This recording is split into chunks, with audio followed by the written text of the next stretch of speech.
ओम नमः पार्वती पतये हर हर महादेव। आज श्रावण महात्म्य के 20वें अध्याय का हम सब श्रवण करेंगे। 20वें अध्याय में है श्रावण मास में त्रयोदशी और चतुर्दशी को किए जाने वाले कृत्यों का वर्णन। भगवान शिव का ध्यान करते हुए आप सब कथा को सुनिए। ईश्वर बोले, हे सनत कुमार, अब मैं आपके समक्ष त्रयोदशी तिथि का कृत्य कहता हूँ। इस दिन 16 उपचारों से कामदेव का पूजन करना चाहिए। अशोक, मालती पुष्प, देवताओं को प्रिय कमल, कौसुंभ तथा बकुल पुष्पों और अन्य प्रकार के भी सुगंधित पुष्पों, रक्त, अक्षत, पीले चंदन, शुभ सुगंधित द्रव्यों तथा पुष्टि प्रदान करने वाले तथा तेज की वृद्धि करने वाले अन्य पदार्थों से पूजन करना चाहिए। नैवेद्य और मुख के लिए रोचक तांबूल अर्पित करना चाहिए। तांबूल अर्थात पान में चिकनी उत्तम सुपारी, खैर, चूना, जावित्री, जायफल, लौंग, इलायची, नारिकेल बीज के छोटे टुकड़े, सोने तथा चांदी के पात्र, कपूर और केसर, इन पदार्थों को मिलाना चाहिए। मगध देश में उत्पन्न होने वाले श्वेत वर्ण पके हुए पुराने दृढ़ तथा रसमय तांबूल संबरासुर के शत्रु कामदेव की प्रसन्नता के लिए अर्पित करना चाहिए। उसके बाद मोम से बनाई गई बत्तियों से कामदेव का निराजन करें और पुनः पुष्पांजलि प्रदान करें। इसके बाद उनके नामों से प्रार्थना करें, जो इस प्रकार है। समस्त उपमानों में सुंदर तथा भगवान का पुत्र प्रद्युम्न, मीनकेतन, कंदर्प, अनंग, मन्मथ, मार, कामात्म संभूत, झसकेतु और मनोभाव, कस्तूरी से सुशोभित, जिनका वक्षस्थल आलिंगन के चिन्हों से अलंकृत है। हे पुष्प धनवन, हे संबरासुर के शत्रु, हे कुसमेश, हे रतिपति, हे मकर ध्वज, हे पंचेश, हे मदन, हे समर, हे सुंदर, देवताओं की सिद्धि के लिए आप शिव के द्वारा गंध हो गए। उसी कार्य से आप परोपकार की मर्यादा कहे जाते हैं। आपके दिग्विजय करने में वसंत की सहायता निमित्त मात्र है।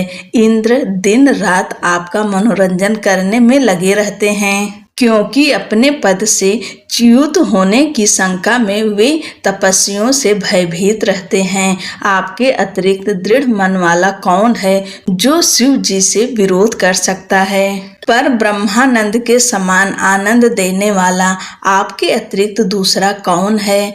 तथा महामोह की सेनाओं में आपके समान तेजस्वी कौन है? अनिरुद्ध के स्वामी और मलयागिरी पर उत्पन्न चंदन तथा अगरू से सुवासित विग्रह वाले जो देवेश कृष्ण पुत्र हैं, वह आप ही हैं। हे शरतकालीन चंद्रमा के उत्तम मित्र, हे जगत की सृष्टि के कारण, जगत पर विजय के समय दक्षिण दिशा तथा पवन देव आपके सहायक थे।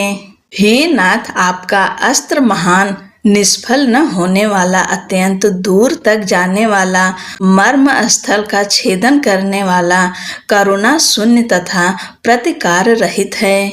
सुना गया है कि वह अत्यंत कोमल होते हुए भी महान क्षोभ करने वाला और अपने तुल्य पदार्थ को भी दर्शन मात्र से ही क्षुभित करने वाला है। जगत पर विजय करने में सहायक होने से प्रवृत्ति ही आपका मुख्य अलंकार है। हे विभो, आपने सभी श्रेष्ठ देवताओं को उपहास के योग्य बना दिया, क्योंकि ब्रह्मा जी अपनी पुत्री में कामासक्त हो गए, विष्णु जी वृंदा में अनुरक्त कहे गए हैं और शिव जी पर स्त्री के कारण अपृश्य हो गए। हे मादन, यह वर्णन मैंने मुख्य रूप से किया है, अधिक कहने से क्या लाभ। इस लोक में अपने वश में रहने वाले ब्राह्मण विरले हैं। अतः हे भगवान, इसकी की गई पूजा से आप प्रसन्न हों। श्रावण मास में शुक्ल पक्ष की त्रयोदशी तिथि में अपनी पूजा के द्वारा संतुष्ट होकर ये कामदेव सकाम पुरुष को अनेक प्रकार के अलंकारों से भूषित तथा मनोरम स्त्रियां प्रदान करते हैं। और दीर्घजीवी गुणों से संपन्न, सुख देने वाले तथा श्रेष्ठ वंश परंपरा वाले अनेक पुत्र देते हैं। हे मानद, त्रयोदशी तिथि का जो शुभ कृत्य है उसे मैंने कह दिया। अब चतुर्दशी तिथि में जो करना चाहिए उसे सुनिए। अष्टमी को देवी का पवित्रारोपण करने को मैंने आपसे कहा। वह यदि उस दिन न किया गया हो तो चतुर्दशी के दिन पवित्रक धारण कराएं।